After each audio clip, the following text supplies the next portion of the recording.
ఉగ్ర రూపాన్ని శాంతపరుచుకో సుందరమైనటువంటి మీ రూపాన్ని మాకు మళ్ళీ దర్శనం చేయని చెప్తే దేవతల స్తోత్రం మేరకు అమ్మవారు శాంతపడుతుంది. శాంతపడి వారికి వరాలను ఇస్తుంది. రాబోయే భవిష్యత్తులో కలిగేటువంటి విపత్తులు ఎలాగ ఉంటాయి, ఆ సందర్భంలో తాను ఎలాగొస్తాను అనేటువంటిది మొత్తం అప్పుడు దేవతలు చెప్పింది. ఏమిటి ఎలా చెప్పిందంటే, దుర్గుడు అనేటువంటి రాక్షసుడు పుడతాడు, వాడిని చంపడం అయితే నేను ఆవిర్భవిస్తాను, అప్పుడు నన్ను దుర్గాదేవిగా అందరూ కీర్తిస్తారు. అలాగే భీముడు అనేటువంటి అరుణుడు అంటే ఒక రాక్షసుడు పుడతాడు, వాడిని హరించడానికి వాడి వరం మేరకు నేను తేనెటీగ రూపంతో వాళ్ళని సంహరిస్తాను. అంటే తుమ్మిదల రూపంలో. తుమ్మిదలతో మనిషి చచ్చిపోతాడా అంటే చచ్చిపోతాడు. ఆ కందిరీగలు కానీ తుమ్మిదలు కానీ ఒక 5-6 కరిస్తే మనిషి చలవలు కమ్మి చచ్చిపోతాడు. అలాగే ఆ రాక్షసుడికి వరం ఏమిటంటే తేనెటీగల చేత చావాలని వాడి వరం. వాడు అలా కోరుకున్నాడు వాడు చావుని. కాబట్టి ఆ తేనెటీగల సమూహంతో అమ్మవారు వచ్చి వాడు సంహరిస్తుంది. కాబట్టి ఆమె పేరు ఏమిటైందంటే భ్రామరి, భ్రమరాంబ, శ్రీశైలంలో ఉండేటువంటిది. అలాగే ఇంకో రాక్షసుడు పుట్టినప్పుడు వాడిని చంపి నా దంతాలు రక్తాలతో తడిచిపోతాయి. అప్పుడు నన్ను ఏమిటంటే రక్తదంతిగా అనే పేరుతో నన్ను పిలుస్తారు. అలాగే శతాక్షి, 1000 కన్నులతో నేను ఈ భూమి మీద పుట్టి అందరినీ రక్షిస్తాను. ఎప్పుడు ఈ భూమి మీద నీరంతా కూడా నాశనం అయిపోతుంది. నీటి చుక్క అనేటువంటిది ఉండదట. 100 సంవత్సరాల పాటు నీరు అనేటువంటిది ఉండదట. మొత్తం జీవరాశి అంతా కూడా పోతుంది.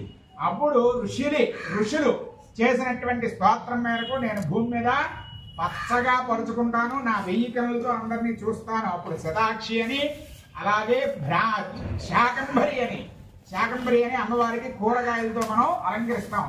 అంటే పచ్చనైనటువంటి పదార్థం భూమి మీద లేదు అంటే జీవరాశి పోయింది అని అర్థం.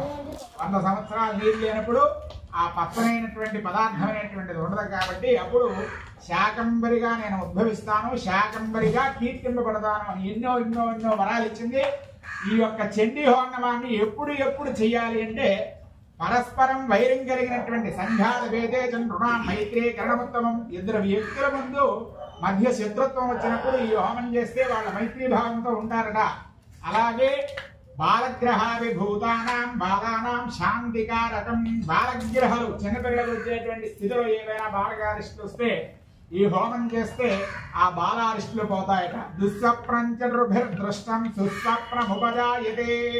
చెడ్డమైనటువంటి కళలు ఏవైనా వస్తే ఈ హోమం చేస్తే ఆ చెడ్డ కళలు పోయి స్వప్నములు మంచి వస్తాయట, మంచి భవిష్యత్తు కలుగుతుంది. ఇలాగా ఇప్పుడు చెయ్యాలి, ఇప్పుడు చేయకూడదు అనేటువంటి ఇది లేకుండా ఎవరు ఎప్పుడైనా ఏ కోరికతో అయినా ధర్మమైనటువంటి కోరికతో చేయవచ్చు అని అమ్మవారు అనేక విధాలుగా దేవతలకి వరాలను ఇచ్చి అంతర్ధానం అవుతుంది. ఈ కథకంతటికి కారణమైనటువంటి మొట్టమొదటి చెప్పుకున్న మహారాజు షావుకారి. ఇంతవరకు కూడా అమ్మవారి లీలలు వింటారు 12వ అధ్యాయం వరకు కూడా. విని ఆ ఋషి చెప్పినటువంటి ఈ వైభవాన్నంతటినీ కూడా తన బుర్రలోకి ఎక్కించుకొని అమ్మవారిని మనస్సు నిండా నింపుకొని, వాళ్ళ బాధలతో ఉన్నారు కదా, ఆ బాధల్ని మర్చిపోవడం కోసం అమ్మవారిని అర్చన చేస్తారు. ఎన్ని సంవత్సరాలంటే 3 వర్షే రథాత్మనోహం, 3 సంవత్సరాల పాటు ఆ నదీ తీరంలో అమ్మవారిని వాళ్ళు ఉపాసన చేస్తారు. వాళ్ళిద్దరికి కూడా అమ్మవారు దర్శనమిచ్చి ఒకడికి మోక్షాన్ని ఇస్తుంది, ఒకడికి మనువు అనేటువంటి సావర్ణికో నామ భవాన్ భూ భవిష్యది. ఇప్పుడు మనం సంకల్పం చెప్తూ ఉంటే ఏంటంటే